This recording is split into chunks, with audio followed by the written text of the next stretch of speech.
বিসমিল্লাহির রহমানির রহিম। আমি আরিফা নাসরিন, রাষ্ট্রবিজ্ঞান বিভাগ, ধনিয়া কলেজ, ঢাকা।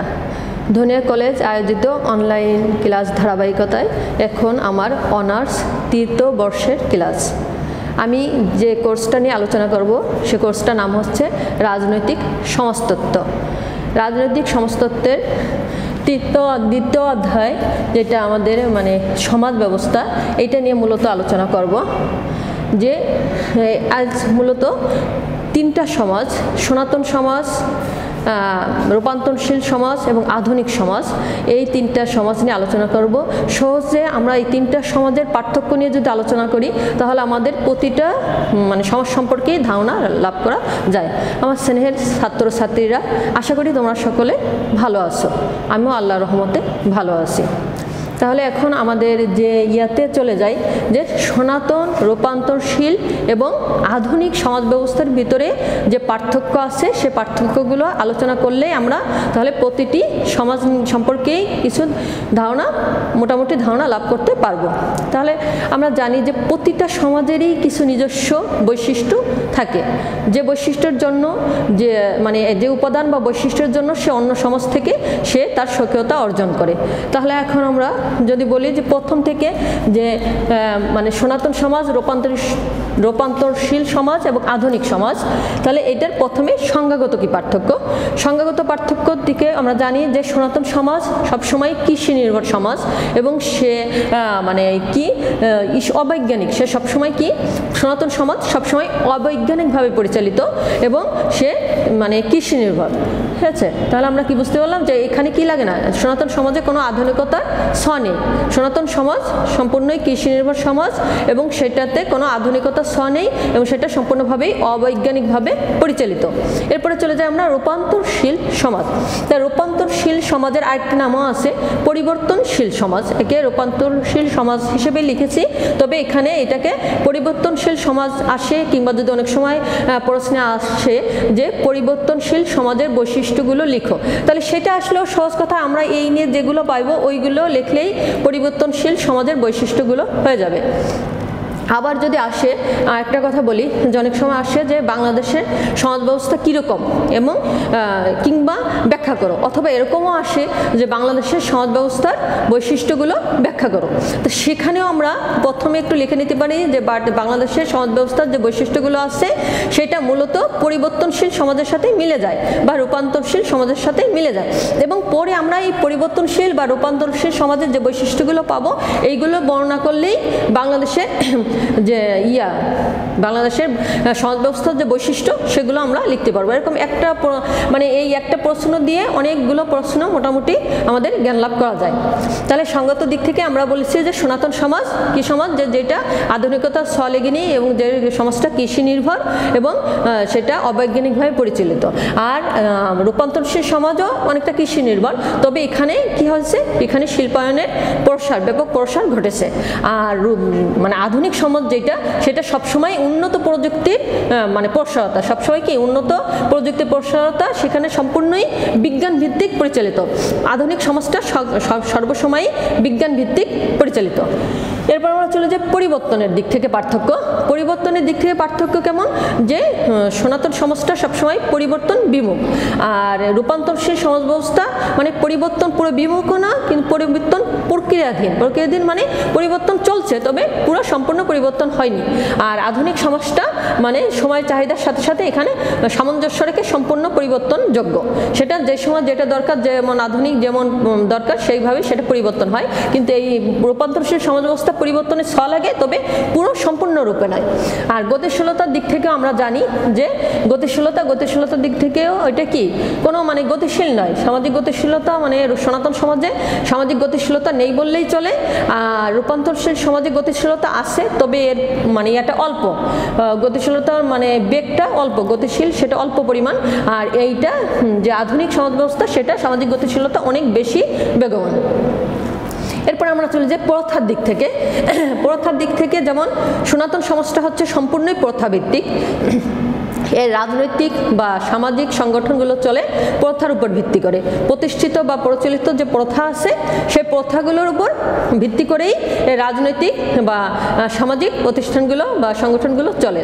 আর কিন্তু আমাদের রূপান্তরশীল সমাজে প্রথার প্রচলন কিছুটা আছে, তবে এটা অত বেশি না, সনাতন সমাজের মতো এত বেশি না, তো এটা আছে কম। আর আধুনিক সমাজে প্রথার অনুপস্থিতি লক্ষ্য করা যায়। এরপরে আমরা চলে যাই সামাজিক মর্যাদার দিক থেকে। সনাতন সমাজে সবসময় সামাজিক মর্যাদা স্থিরীকৃত হয় বংশানুক্রমিকভাবে। সনাতন সমাজে কি হয়, বংশ মানে সে কি, তার থেকে সে কোত্থেকে আসছে, মানে কোন পরিবার থেকে কোন বংশ কি, এই বংশানুক্রমিকভাবেই সামাজিক মর্যাদাটা বেশিরভাগ কি হয় নির্ধারিত হয়। কিন্তু রূপান্তরশীল সমাজে আছে সামাজিক মর্যাদাটা বংশানুক্রমিকভাবেও কিছুটা আছে, তবে সম্পূর্ণরূপে নয়, কিছুটা মেধার ভিত্তিতে হয়, কিছুটা বংশানুক্রমিকভাবে হয়। আর আধুনিক সমাজে সম্পূর্ণভাবেই সামাজিক মর্যাদা মেধা জ্ঞানের ভিত্তিতে হয়। এটা কোনো বংশানুক্রমিকের কোনো দেয় না, দাম দেয় না। এটা প্রত্যেকের যার যেমন মেধা সেভাবেই সেটা স্থিরীকৃত হয় বা ধার্যকৃত হয়। এরপরে মূল্যবোধ নিয়ে যদি আমরা বলি যে সনাতন সমাজে সবসময় যুক্তির পরিবর্তে ভাগ্যকে প্রাধান্য দেওয়া হয়। সবসময় কি হয় যে মানে ভাগ্যে ছিল যেটা, মানে যুক্তি না করে সবসময় মানে ধর্মীয় বিশ্বাস বা অন্ধকার মানে কুসংস্কার বা এরকম যেটা অন্ধবিশ্বাস, এরকম অন্ধ যে বিশ্বাসগুলো আছে অনেকটা সেরকম দিয়ে কিছুটা করা হয়। মানে কাজের প্রতি গুরুত্ব কম, যুক্তির প্রতি গুরুত্ব কম, তাদের ভাগ্যের উপরেই বসে থাকে তারা সাধারণত। রূপান্তরশীল সমাজ ব্যবস্থা কিছুটা ধর্মনিরপেক্ষ মূল্যবোধ বিদ্যমান, আর আধুনিক সমাজ ব্যবস্থায় মোটামুটি পুরোটাই ধর্মনিরপেক্ষ মূল্যবোধ বিদ্যমান। নেতৃত্বের দিক থেকে দেখা যায় যে মানে সনাতন সমাজ ব্যবস্থায় সুদক্ষ নেতৃত্বের দ্বারা পরিচালনার বিষয়টি প্রায় কি থাকে, প্রায় অনুপস্থিত। সুদক্ষ নেতৃত্বের দ্বারা পরিচালনার বিষয়টি প্রায় অনুপস্থিত। আর এখানে দেখা যায় রূপান্তরশীল সমাজ ব্যবস্থায় সুদক্ষ নেতৃত্ব গড়ে তোলার জন্য কি করা হয়, প্রচেষ্টা করা হয়। মানে হয়তো কোনো সময় দক্ষ সুষ্ঠু নেতৃত্ব পাওয়া যায়, কোনো সময় পাওয়া যায় না, বা অত দক্ষ না হইলে সুদক্ষ নেতৃত্ব গড়ে তোলার একটা প্রচেষ্টা থাকে। আর আধুনিক সমাজ ব্যবস্থায় দক্ষতার সাথে রাষ্ট্র সমাজ ব্যবস্থা পরিচালনা করা হয়, কিন্তু আধুনিক সমাজ ব্যবস্থা সর্বসময় আমরা দেখি দক্ষতার সাথে কি হয় রাষ্ট্র পরিচালনা করা হয়। প্রযুক্তির দিক থেকে আমরা জানি যে সনাতন সমাজ ব্যবস্থায় মানে আধুনিক প্রযুক্তি ব্যবহারের বা উদ্ভাবনের কোনো সুযোগ নেই। আর রূপান্তরশীল সমাজ ব্যবস্থায় প্রযুক্তি উদ্ভাবন বা ব্যবহারের সুযোগ আছে, তবে সেটা সীমিত পরিমাণে। আর আধুনিক সমাজে মানে সবসময়ই সুযোগ মানে প্রযুক্তি ব্যবহারের ক্ষেত্রে এটা অবাধ সুযোগ রয়েছে বা প্রযুক্তির উপরই এটা নির্ভর। গণমাধ্যম সবসময় দেখা যাচ্ছে গণমাধ্যমের দিক থেকে সনাতন সমাজ সম্পূর্ণভাবেই সরকার দ্বারা নিয়ন্ত্রিত। আর এদিক দিয়ে রূপান্তরশীল সমাজ সরকার দ্বারা কিছুটা নিয়ন্ত্রিত হলেও তবে তাদের কিছুটা স্বায়ত্তশাসন থাকে। হ্যাঁ, সনাতন সমাজে যে গণমাধ্যমগুলো কি থাকে, যে সরকার দ্বারা কিছুটা নিয়ন্ত্রিত থাকে, তবে তাদেরও কিছুটা স্বায়ত্তশাসন থাকে। আর আধুনিক সমাজ গণমাধ্যমগুলো পূর্ণ স্বায়ত্তশাসনের সুবিধা ভোগ করে। আধুনিক সমাজ কি করে, মানে স্বায়ত্তশাসনের পূর্ণ সুবিধা ভোগ করে, পূর্ণ সুবিধা ভোগ করে। ঠিক আছে, এরপরে কি নগরায়ন। সনাতন সমাজ ব্যবস্থায় নগরায়নের বিষয়টি অনুপস্থিত, আর রূপান্তরশীল সমাজে নগরায়নের বিষয়টি চোখে পড়ে। আধুনিক সমাজ ব্যবস্থা গড়ে ওঠে নগরকে কেন্দ্র করে। আধুনিক সমাজ ব্যবস্থা কি হয়, আধুনিক সমাজ ব্যবস্থা গড়ে ওঠে নগরকে কেন্দ্র করে। শিল্পায়ন। সনাতন সমাজ ব্যবস্থা শিল্প বলতে যা বোঝায় তা হলো মানব শ্রম নির্ভর কুটির শিল্প। রূপান্তরশীল সমাজ ব্যবস্থা অনেক মাত্রায় কুটির শিল্প নির্ভর। আধুনিক সমাজ ব্যবস্থা আর আধুনিক সমাজে কি হচ্ছে, আধুনিক সমাজ ব্যবস্থায় প্রযুক্তি দক্ষতা এবং অবাধ পুঁজির জন্য শিল্পের প্রসারতা বেগবান, মানে বৃহৎ শিল্প যাকে বলি, বা মানে শিল্পের প্রসারতা অনেক এবং বৃহৎ শিল্পের প্রসার আছে। আর বৈজ্ঞানিক দৃষ্টিভঙ্গি থেকে মানে সবসময় আমরা জানি যে সনাতন সমাজ ব্যবস্থায় আধুনিক ও বৈজ্ঞানিক চিন্তা চেতনা অনুপস্থিত। আর রূপান্তরশীল সমাজ ব্যবস্থায় বৈজ্ঞানিক দৃষ্টিভঙ্গি অর্জন করতে পূর্ণাঙ্গ রূপে পারেনি। মানে এখানে বৈজ্ঞানিক দৃষ্টিভঙ্গি অর্জন করার জন্য চেষ্টা চালায়, তবে এরা সম্পূর্ণ করতে পারেনি। আর আধুনিক সমাজ ব্যবস্থা এটা মূলত বৈজ্ঞানিক চিন্তা চেতনাই অবলম্বন করে। ঠিক আছে। উদারতা। সনাতন সমাজ ব্যবস্থা উদারতা বিষয়টি কি উপেক্ষিত। সনাতন সমাজ ব্যবস্থা উদারতা বিষয়টি উপেক্ষিত। রূপান্তরশীল সমাজ ব্যবস্থায় উদারতার বিষয়টি প্রক্রিয়াধীন, আর আধুনিক সমাজ ব্যবস্থায় মানে সংরক্ষণবাদী মানসিকতাকে প্রশ্রয় দেওয়া হয় না, অর্থাৎ উদারতাকে প্রশ্রয় দেওয়া হয়। এটার অর্থ আধুনিক সমাজ ব্যবস্থায় সংরক্ষণবাদী মানসিকতাকে প্রশ্রয় দেওয়া হয় না, এখানে কি করা হয়, উদারতাকে সম্পূর্ণ উদারতাই চলে। ঠিক আছে, তাহলে আর আমরা শেষের দিকে আমরা একটা বলতে পারি যে পরিবার ব্যবস্থা সনাতন সমাজ ব্যবস্থা গ্রামীণ হয়, এখানে সাধারণত যৌথ পরিবার বিদ্যমান, আর রূপান্তরশীল সমাজ ব্যবস্থায় যৌথ পরিবার এবং একক পরিবার, অর্থাৎ এখানে গ্রামও আছে শহরও আছে, এজন্য যৌথ পরিবার এবং একক পরিবার দুটোই লক্ষ্য করা যায়। আর আধুনিক সমাজ ব্যবস্থায় সাধারণত পরিবার ব্যবস্থায় বিদ্যমান একক পরিবার আধিপত্য রয়েছে। হ্যাঁ, আমার ছাত্রছাত্রীবৃন্দ, আমার মনে হয় এই আলোচনাটা থেকে তোমরা মোটামুটি সনাতন সমাজ ব্যবস্থা, রূপান্তরিত সমাজ ব্যবস্থা এবং আধুনিক সমাজ ব্যবস্থা এই তিনটার পার্থক্যটা মোটামুটি করে বুঝতে পেরেছো। তারপরে আমি আবারও বলছি যে তিনটি সমাজ মূলত যে পার্থক্যগুলো বললে আসলে আমরা তিনটা নিয়েই প্রতিটার পার্থক্য নিয়ে আলোচনা করে প্রতিটা সমাজ সম্পর্কে আমাদের একটা ধারণা জন্ম নেবে। যে প্রথম হচ্ছে মূলত সনাতন সমাজটা অবৈজ্ঞানিক, তারা মানে প্রযুক্তি বিমুখ, তারা কি তাদের একক পরিবার নেই, নেতৃত্ব দেখা যাচ্ছে অদক্ষ, হ্যাঁ তাদের গতিশীলতা, সামাজিক যে গতিশীলতা সেটা নেই, প্রথার দিক থেকে তারা প্রথাভিত্তিক, মানে তারা সব দিক থেকে কি পিছিয়ে। আর মাঝামাঝি যেটা রূপান্তরশীল সমাজ, এরা মানে সনাতন সমাজের মতন এত পিছিয়ে নেই, আর আধুনিক সমাজের মতন এত অগ্রসর হতে পারেনি, তবে অগ্রসর হতে চলছে। তারা ওই সনাতন সমাজ থেকে আধুনিক সমাজের দিকে ধাবিত হচ্ছে। এই যে ধাবিত হচ্ছে মাঝামাঝি যে অবস্থা, এইটাতে হচ্ছে রূপান্তরশীল সমাজ। আর যখন পূর্ণাঙ্গভাবে পরিবর্তন হয়ে যায় সনাতন সনাতন সমাজ ব্যবস্থা, যেখানে কৃষি নির্ভর, এখানে বৈজ্ঞানিক ভিত্তিক, এরকম পূর্ণাঙ্গভাবে যখন পরিবর্তন সাধন সম্ভব, তখনই সেটাকে আমরা আধুনিক সমাজ বলে অভিহিত করতে পারি। ঠিক আছে, এখন আমরা তাহলে দ্বিতীয় আরেকটা প্রশ্নে চলে যাই, যে এলিট সম্পর্কে আমরা এখানে একটু এলিটের বৈশিষ্ট্য আলোচনার আগে সংক্ষেপে আমরা একটু এলিট কি এটা নিয়ে একটু বোঝাতে চাই। যে এলিটটা হচ্ছে মূলত সমস্ত যে মানে প্রধান মাথা যেগুলো উপরে যেগুলো আছে সেটাই হচ্ছে কি এলিট বলতে আমরা বুঝি যে এলিটটা হচ্ছে যে মানে সমাজের যে কোনো চাকরিজীবী হোক, যে কোনো পেশাজীবী হোক, নেতৃত্ব হোক, রাজনৈতিক ক্ষেত্রে হোক, সামাজিক ক্ষেত্রে হোক, সব জায়গায় উপরের দিকে যারা তারাই হচ্ছে এলিট। তো এলিটের কতগুলো বৈশিষ্ট্য আমরা জানি, এলিটের বৈশিষ্ট্যগুলো পর্যালোচনা করলে আমরা এলিট সম্পর্কে সহজে বুঝতে পারবো। এলিটের যে বৈশিষ্ট্যগুলো আছে, যেমন ধরো আমরা বললি যদি সমাজের প্রভাবশালী যে উচ্চ শ্রেণী আছে তারাই হচ্ছে এলিট। সবসময়ই মানে সমাজে বিভিন্ন ধরনের শ্রেণীর লোকের বাস দেখা যায়, উচ্চ শ্রেণী, মাঝামাঝি শ্রেণী, নিম্ন শ্রেণী, সে পেশার দিক দিয়ে হোক, রাজনৈতিক ক্ষেত্রে হোক, অর্থনৈতিক ক্ষেত্রে হোক, ধর্মক্ষেত্রে হোক, আসলে এলিট যে কোনো দিকেরই হোক, উপরের দিকে যারা সামাজিক ক্ষেত্রে হোক, রাজনৈতিক ক্ষেত্রে হোক, অর্থনৈতিক ক্ষেত্রে হোক, সামরিক সব দিকেরই উপরের দিকে যারা তারাই হচ্ছে এলিট।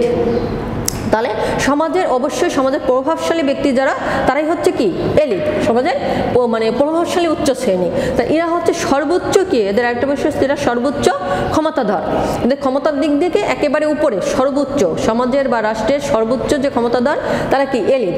তাহলে আমাদের যে রাজনৈতিক প্রজ্ঞাবান যারা, তাদেরকে আমরা মানে বিত্তবান যে রাজনৈতিক যে দূরদৃষ্টি সম্পন্ন ব্যক্তিবর্গরা সবাই কি আমাদেরকে আমরা এলিট বলে আখ্যায়িত করতে পারি। এরা সাধারণত এলিটরা কি করে, সমাজের গুরুত্বপূর্ণ পদে অবস্থান করে, এরা সবসময় কি করে, গুরুত্বপূর্ণ পদে অবস্থান করে। এখন আমরা একটা দিন জানতে হবে যে এলিটের আবর্তন, এলিটের কি আবর্তন। প্যারেটোর মতে মানে এলিট কি হয়, সে শাসক শ্রেণী নিয়ে এলিটরা চিরদিন ক্ষমতা করতে পারে না, টিকে থাকতে পারে না। মানে এলিটের আবর্তন, এলিটের কি আছে, এলিটের আবর্তন আছে, যে এলিট সর্বসময় মানে এলিটবৃন্দ এক জায়গায় টিকে থাকতে পারে না, ক্ষমতায় টিকে থাকতে পারে না, তাদের কি হয়, পরিবর্তন আসে। হয়তো যারা শাসক ছিল, শাসক শ্রেণী সবসময় কি আমরা মানে এলিট বলতে বলছি মূলত শাসক শ্রেণী, আর যদি শাসিত শ্রেণী হয় সেখানেও মানে জনগণের ভিতরে বা শাসিত যারা, তাদের ভিতরে যারা প্রজ্ঞামান, বৃত্ত, উচ্চ শ্রেণী, তাদের এক গ্রুপ। আর শাসক শ্রেণী সর্বসময় এলিট, এবং শাসিতদের মধ্যেও যারা উচ্চ উপরের দিকে আছে তারা এলিট। এখন এই যে বলা হয়েছে যে মানে যারা শাসক শ্রেণী, এই এলিটরা অবশ্যই সবসময় চিরদিন মানে ক্ষমতায় টিকে থাকতে পারে না, এদের পরিবর্তন আসে, এদের কি হয়, পরিবর্তন হয়। আর সংখ্যালঘু গোষ্ঠী মানে দেখা যাচ্ছে যে সমাজে মূলত বেশিরভাগ যে লোক, সমাজের মাথা কিন্তু থাকে অল্প। দেখা যায় যে এই যে আমরাও জানি যে বাংলাদেশ সংসদীয় সরকার, বাংলাদেশে কী ধরনের সরকার আছে? বাংলাদেশ একটা গণতান্ত্রিক রাষ্ট্র, এতে সংসদীয় সরকার ব্যবস্থা বিদ্যমান। তাহলে এখানে কি আছে যে আমরা জানি যে আমাদের বাংলাদেশের আইনসভার নাম কি? জাতীয় সংসদ। আর এই আইনসভার সাধারণ আসন সংখ্যা কতটি? 300টি। আর সংরক্ষিত মহিলা আসন সংখ্যা হচ্ছে 50টি। তো এখন এই 300টি সাধারণ আসন সংখ্যায় যে সমস্ত দেশের ভিতর থেকে যে জনপ্রতিনিধিগুলো আসে, এর ভিতর থেকে এটাকে যে আইনসভা, এর ভিতর থেকে উপরে যারা আছে নেতৃবৃন্দ, তারাই কিন্তু বেশিরভাগ মন্ত্রী পরিষদ বা মানে আমরা শাসন বিভাগ গঠিত হয়। এদের মানে এই 300 জনের উপরের দিকে যারা, তাদের নিয়ে কি হয়? যে মন্ত্রী পরিষদ গঠিত হয়। হ্যাঁ, তা তারা কি মাথা বা উপরের দিকে? এখন ওদের কথা হলো যে তাহলে তারা কি? অবশ্যই সংখ্যালঘু, মানে কম। দেখা যাচ্ছে যে জনগণের তুলনায় যে আইনসভার সদস্য তারা তো প্রতিনিধি অল্প, তার তুলনায় মন্ত্রী পরিষদের সদস্য কি? অল্প। অল্প মানে কি? লঘু, সংখ্যালঘু। সংখ্যাগরিষ্ঠ সংখ্যালঘু, সংখ্যালঘু মানে কি? কম। যেটা সহজে তোমাকে বোঝার জন্য বলে কম, সংখ্যায় কম। কিন্তু সাধারণত সবসময় এলিট শ্রেণী হয় কি? প্রভাবে বেশি, তাদের বৃত্তে বেশি, প্রভাবে বেশি, জোর বেশি, তবে সংখ্যায় কি? সংখ্যায় কম। সাধারণত ওরা হয় সংখ্যালঘু সৃষ্টি, কিন্তু ওরা শাসন করে বা তারা সংখ্যাগরিষ্ঠদের শাসন করে। ওরা সংখ্যালঘু তবে শাসন করে সংখ্যাগরিষ্ঠদের। ওদের একটা নিজস্ব একটা স্বনির্বাচিত শাসন, যেমন ওদের এলিট বর্গদের মতে, এমনি যেমন আমরা সবসময় জানি গণতান্ত্রিকভাবে যে গণতন্ত্র জনগণের জন্য, জনগণ দ্বারা জনগণের শাসন, কিন্তু ওরা বলে যে না, এটা জনগণের শাসন নয়, জনগণের জন্য জনগণ দ্বারা জনগণের শাসন নয়, বরং গণতন্ত্র হচ্ছে এলিট দ্বারা এলিটের জন্য এলিটদের শাসন। ওদের কি? ওই এলিটদের মতে মানে ওদের যে ভাষাটা বা ওদের যে ধারাটা, সেটা হচ্ছে যে জনগণ হচ্ছে এলিটদের দ্বারা, মানে এলিট দ্বারা শাসিত হবে, এলিটদের মান্য করবে, এলিটদের কথা শুনবে।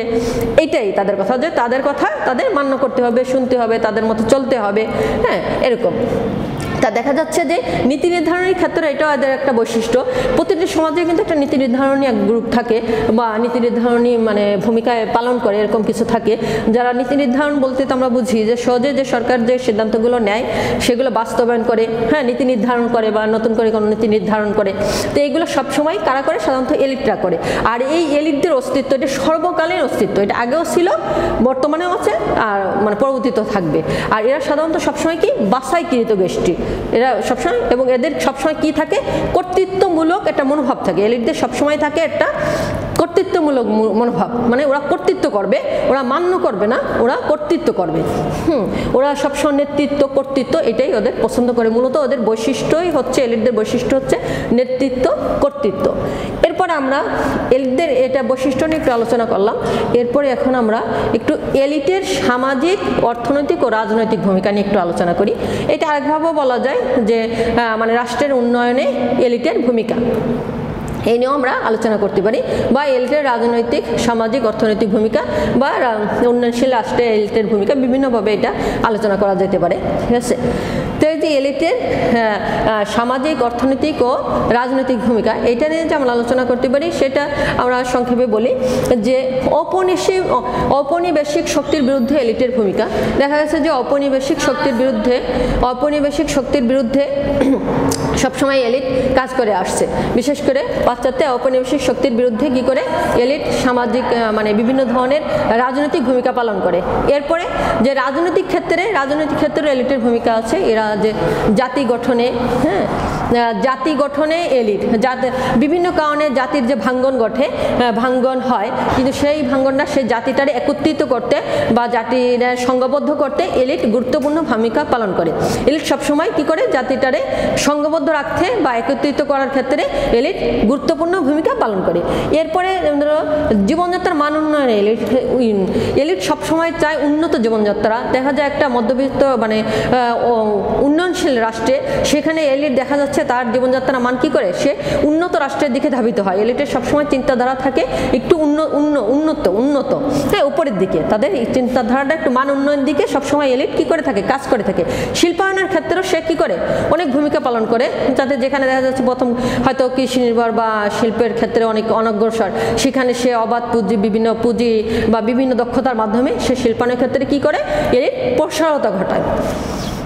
পাশ্চাত্য শিক্ষার প্রবর্তন, দেখা যাচ্ছে যে উন্নয়নশীল রাষ্ট্রগুলোতে সেখানে কি করে এলিট যারা আছে তারা সাধারণত পাশ্চাত্য শিক্ষার প্রসার ঘটায় এবং সেটা মানে আধুনিকতার ছোঁয়া আনে।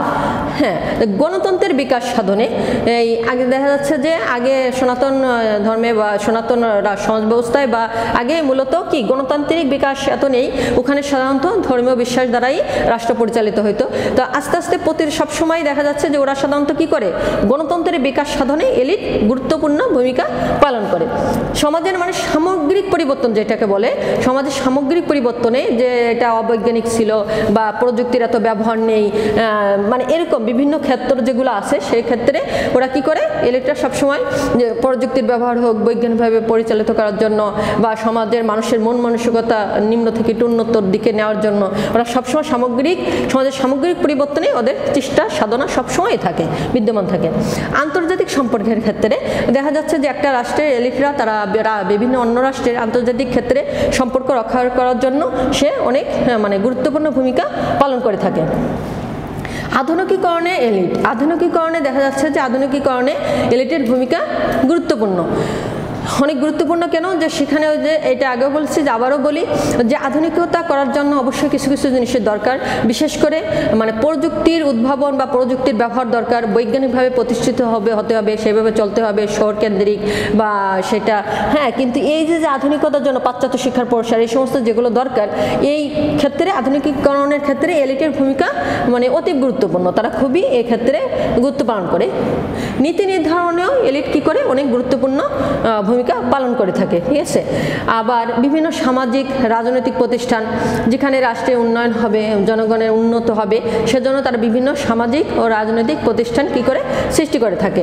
হ্যাঁ, তারা বিভিন্ন আইন প্রণয়ন করে থাকে, আইন প্রণয়নের ক্ষেত্রেও এলিটের ভূমিকা গুরুত্বপূর্ণ। দায়িত্বশীল সরকার গঠনে, দায়িত্বশীল মানে সরকার গঠনের ক্ষেত্রেও এলিটের ভূমিকা অনেক গুরুত্বপূর্ণ। উন্নত প্রযুক্তির ব্যবহার, তারপরে এই যে মানবিক আবেদন সৃষ্ট ক্ষমতা দখল, বিচার কার্য সম্পাদন, বিভিন্ন বিচার কার্য সম্পাদনেও এলিটের ভূমিকা অনস্বীকার্য। ছাত্রছাত্রীরা জানো আমার নিজে মানে আমার কোর্সটা নামই রাজনৈতিক সমাজতত্ত্ব। যাই হোক, আমি ম্যাটারনিটি লিভে ছিলাম, এজন্য আমাদের চেয়ারম্যান ম্যাডাম আমার একটা এই কোর্সটার একটা ক্লাস নিয়েছে বোধহয় আগে। আর আমি এখন থেকে ইনশাল্লাহ এরকমভাবে তোমাদের যতদিন এরকম আসছে এরপরে আশা করি হয়তো সরাসরি তোমাদের ক্লাস নিব, আর না হলে এরকম অনলাইনে ক্লাস হতে থাকবে। যাই হোক, আশা করি তোমরা ঘরে বসে তোমাদের একটা কথা থাকবে যে রিকোয়েস্ট যে তোমরা ঘরে বসে সুন্দরভাবে লেখাপড়া করবে বা আমার কথা শুনবে, স্বাস্থ্যের প্রতি খেয়াল রাখবে, আর যেগুলো আমাদের ক্লাসগুলো হয় অনলাইনের ক্লাসগুলো সেগুলো মনোযোগ সহকারে পড়বে, নিজেরা স্টাডি করবে এবং যাতে সুন্দর করে লেখাপড়া এবং স্বাস্থ্য সব দিকে লক্ষ্য রাখবে। আজকের মতো এখানে শেষ করছি, আগামী ক্লাসে আবার দেখা হবে। আল্লাহ হাফেজ।